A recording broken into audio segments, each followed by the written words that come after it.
Hey everyone, মই ৰিম্পি আপোনালোকৰ সকলোকে স্বাগত কৰিছো ৰিম্পিছ কিচেনলৈ। আজি মই কণী আৰু মচুৰ দালিৰে বনাব পৰা এটা সিম্পল ৰেচিপি লৈ আহিছো। এই ৰেচিপিটো আপোনালোকে ৰুটি, পৰঠা, ভাত সকলোৰ লগতে খাব পাৰে। প্ৰথমে মই গেছত কেৰাহী এখন বহাই তাত 1.5 গ্লাস পানী দি লৈছো। এতিয়া মই তাত মচুৰ দালিখিনি ধুই দি লৈছো। তাত মই 1 চামুচ নিমখ দি লৈছো।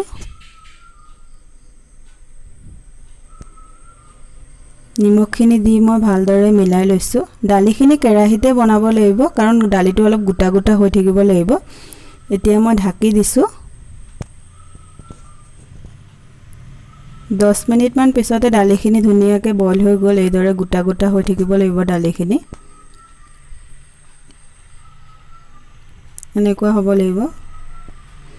বেছি মিহি হ'ব নালাগিব মানে।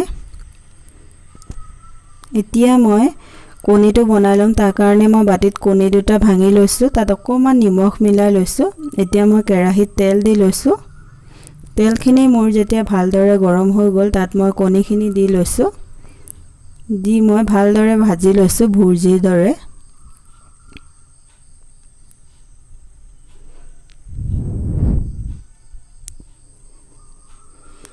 এইদৰে ভাজি লৈছো মই কণীখিনি।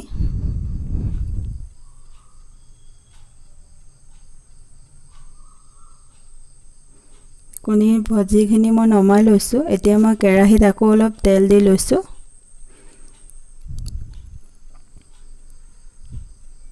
তেলখিনি ভালদৰে গৰম হোৱাৰ পিছত তাত মই গোটা জিৰা আৰু শুকান জলকীয়া দুটা ফুৰণত দি লৈছো। দি মই এবাৰ মিলাই লৈছো গোটেইখিনি। এতিয়া মই তাত কাটি ৰখা পিয়াজ এটা দি লৈছো।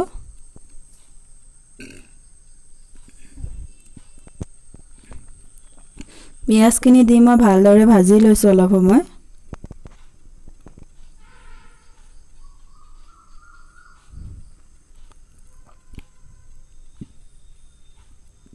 এতিয়া মই তাত কাটি লোৱা নহৰু দি লৈছো। আদাৰ পেষ্টটো দি লৈছো মই তাত।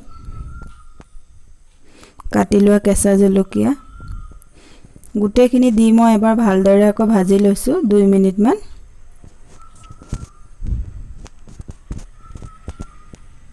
এইখিনি যেতিয়া মোৰ ভালদৰে ভাজি হৈ গ'ল তাত মই কাটি ৰখা বিলাহীখিনি দি লৈছো। বিলাহীখিনি দি মই আকৌ ভাজি লৈছো গোটেইখিনি। বিলাহীখিনি সিজি যোৱালৈকে।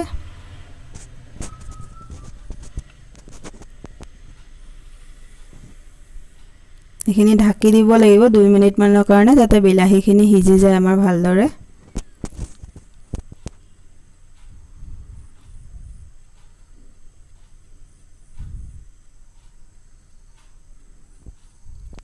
বিলাহীখিনি মোৰ যেতিয়া ভালদৰে ভাজি হৈ গ'ল তাত মই 1 চামুচ হালধি পাউডাৰ দি লৈছো। 1/2 চামুচ জিৰা পাউডাৰ, ৰেড চিলি পাউডাৰ 1/2 চামুচ, নিমখ 1 চামুচ দি মই গোটেইখিনি ভালদৰে মিলাই লৈছো। মছলাখিনি মই 2 মিনিট ভালদৰে ভাজি লৈছো। তাৰ পিছত তাত মই বইল কৰি ৰখা দালিখিনি দি লৈছো। দালিখিনি দি গোটেইখিনি ভালদৰে মিলাই লৈছো এবাৰ।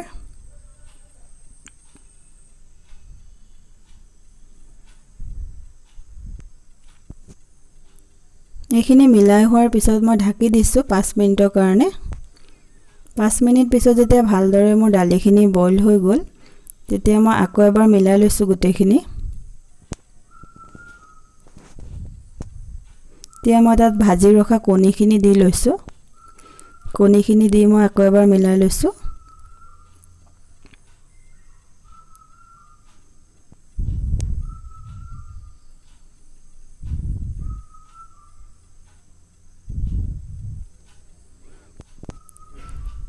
আকৌ মই ঢাকি দিছো 5 মিনিটৰ কাৰণে। এতিয়া মই গৰম মছলা পাউডাৰ দি ভালদৰে মিলাই 2 মিনিট গেছত ৰাখি নমাই লৈছো।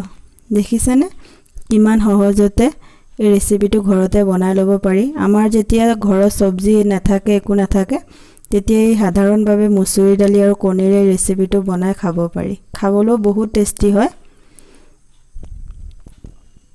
আপোনালোকৰ মোৰ ৰেচিপিটো ভাল লাগিলে প্লিজ মোৰ চেনেলটো সাবস্ক্ৰাইব কৰিব কাষত থকা বেল আইকনটো প্ৰেছ কৰিব ৰেচিপিটো লাইক কৰিব শেয়াৰ কৰিব